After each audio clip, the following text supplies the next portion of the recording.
Bonjour à tous. Allez, aujourd'hui on plonge dans un sujet qui est juste fascinant, la communication animale. On va essayer de comprendre comment les animaux se parlent entre eux et surtout vous allez voir comment ces conversations secrètes peuvent avoir des conséquences complètement dingues sur leur évolution. C'est un point super important de notre chapitre sur la biodiversité, alors on s'accroche. Regardez-moi ce paon. Franchement, avec sa queue immense, super colorée, c'est magnifique, on est d'accord. Mais imaginez 2 secondes, il faut fuir un prédateur avec ça sur le dos. C'est lourd, c'est encombrant, c'est tout sauf pratique. Alors, la question qu'on doit se poser, c'est mais pourquoi? Pourquoi est-ce que l'évolution a favorisé un truc qui a l'air d'être un vrai handicap pour survivre? Eh bien voilà, c'est exactement ça, le mystère qu'on va tenter de résoudre ensemble. On va mener une petite enquête, en quelque sorte. Et pour ça, on va procéder en 3 étapes. D'abord, on va décoder un peu les langages secrets des animaux. Ensuite, on verra le rôle crucial que ça joue dans la reproduction. Et enfin, attention, on découvrira comment tout ça peut carrément mener à la naissance de nouvelles espèces. Allez, c'est parti! Bon, pour démarrer cette enquête, la base de la base, c'est de comprendre comment les animaux communiquent. Parce que oui, on parle bien de véritable langage. C'est souvent bien plus complexe que ce qu'on pourrait croire. Alors, premier type de signal, le son. L'exemple qui vient tout de suite en tête, bien sûr, c'est le hurlement du loup. Ce n'est pas juste un cri pour faire joli, c'est un vrai message, hyper puissant, qui peut porter sur des kilomètres. Le but, garder le contact avec la meute, se rassembler, bref, maintenir la cohésion du groupe. Ensuite, on a les signaux chimiques. Là, les championnes, ce sont les fourmis. Imaginez, il y a un danger. Une seule fourmi va libérer des petites molécules chimiques qu'on appelle des phéromones. Et hop, en une fraction de seconde, toute la colonie est au courant et réagit. C'est une alerte générale, complètement silencieuse, mais d'une efficacité redoutable. Et enfin, il y a les signaux visuels.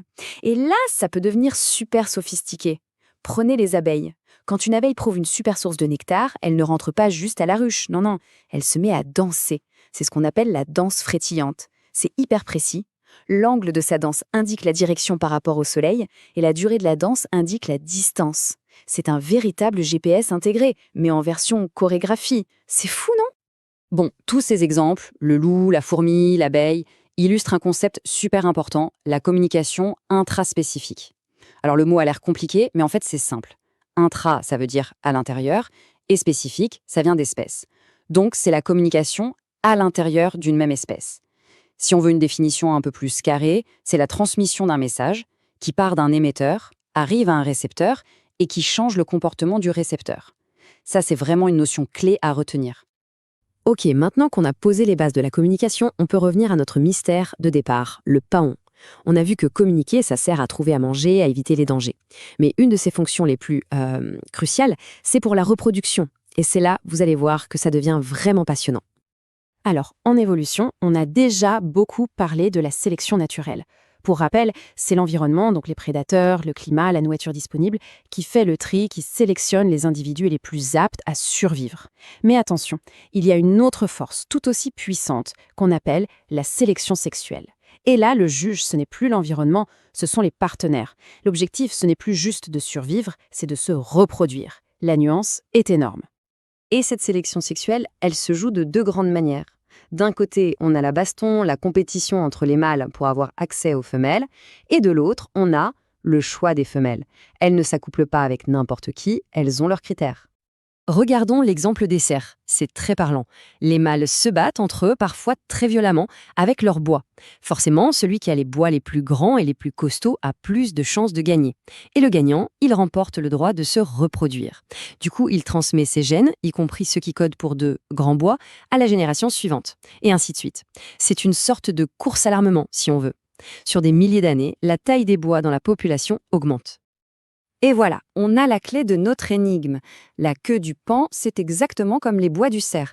Oui, c'est un handicap pour la survie, ça coûte cher en énergie, ça attire les prédateurs, mais c'est un avantage tellement énorme pour la reproduction, pour séduire les femelles, que le bénéfice surpasse le risque. En gros, du point de vue de l'évolution, il vaut mieux vivre un peu moins longtemps mais avoir plein de descendants, plutôt que de vivre très vieux mais tout seul. Et cette différence, parfois super flagrante, entre les mâles et les femelles d'une même espèce, ça porte un nom. On appelle ça le dimorphisme sexuel. Di pour deux, morphisme pour la forme. 2 formes différentes. C'est une conséquence directe de la sélection sexuelle. Parce que, comme on vient de le voir, les mâles et les femelles ne sont pas du tout soumis aux mêmes règles du jeu. Bon, on a bien compris que la communication est vitale pour se reproduire. Maintenant, retournons le problème. Que se passe-t-il si, au contraire, la communication ne passe plus? Si deux groupes d'une même espèce arrêtent de se comprendre? Eh bien, ça peut avoir une conséquence absolument énorme, jusqu'à créer de nouvelles espèces. Pour illustrer ça, on va prendre un cas d'étude concret. Ces deux espèces de lézards, Podarcis hispanica et Podarcis bocagé, ce qui est intéressant, c'est qu'ils sont super proches génétiquement, ils habitent parfois dans les mêmes zones, et pourtant, ils ne se reproduisent jamais ensemble. Le grand mystère, c'est pourquoi. Alors, pour y voir plus clair, des chercheurs ont fait une petite expérience, toute simple. Regardez avec moi ce tableau de résultats. Ils ont pris des mâles de l'espèce hispanica. Première situation, on leur présente un coton avec les phéromones d'une femelle de leur espèce, hispanica. Résultat, colonne de droite, attraction maximale, 3+. Les mâles sont très intéressés. Deuxième situation, on leur présente un coton avec les phéromones d'une femelle de l'autre espèce, Bocagei. Et là, rien, 0. Attraction nulle. Ils ignorent complètement le signal. Alors, qu'est-ce qu'on peut en conclure? C'est simple, non? Leur langage chimique a changé, il a divergé. Ils ne parlent plus la même langue, si on veut. Le message de séduction n'est tout simplement plus compris.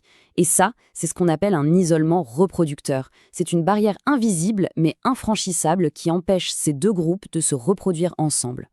Et cet isolement reproducteur, c'est le moteur d'un des phénomènes les plus importants de l'évolution, la spéciation. C'est le processus qui fait apparaître de nouvelles espèces. On a un groupe ancestral, ils se séparent en deux, s'ils ne peuvent plus se reproduire ensemble, ils ne mélangent plus leurs gènes, chacun évolue dans son coin, et paf, après des milliers ou des millions d'années, on a deux espèces bien distinctes. Voilà, notre petite enquête arrive à son terme. On a vu pas mal de choses, alors on va faire un petit bilan pour que tout soit bien clair dans nos têtes. Alors, la mini-fiche de révision. Les 4 mots-clés à avoir absolument en tête. Communication intraspécifique, sélection sexuelle, dimorphisme et spéciation. Ensuite, le raisonnement. L'idée principale à retenir de tout ça. Un caractère peut être un handicap pour la survie, mais un super avantage pour la reproduction. Et enfin, attention, l'erreur classique à ne pas commettre, confondre sélection sexuelle, qui concerne la reproduction, et sélection naturelle, qui concerne la survie. C'est vraiment deux choses différentes. Et pour finir, une petite question pour ouvrir le débat et la réflexion. Maintenant qu'on a compris tout ça, qu'en est-il de notre propre espèce, l'Homo sapiens? Pensez-y, la barbe chez les hommes, la voix, peut-être même des choses comme l'art, la musique, l'humour. Est-ce que certains de ces caractères ne pourraient pas être aussi le résultat de la sélection sexuelle? C'est une super question. Voilà, j'espère que cette présentation a aidé à clarifier les choses. Si c'est le cas, n'hésitez pas à mettre un pouce bleu, à vous abonner et à partager. À très bientôt!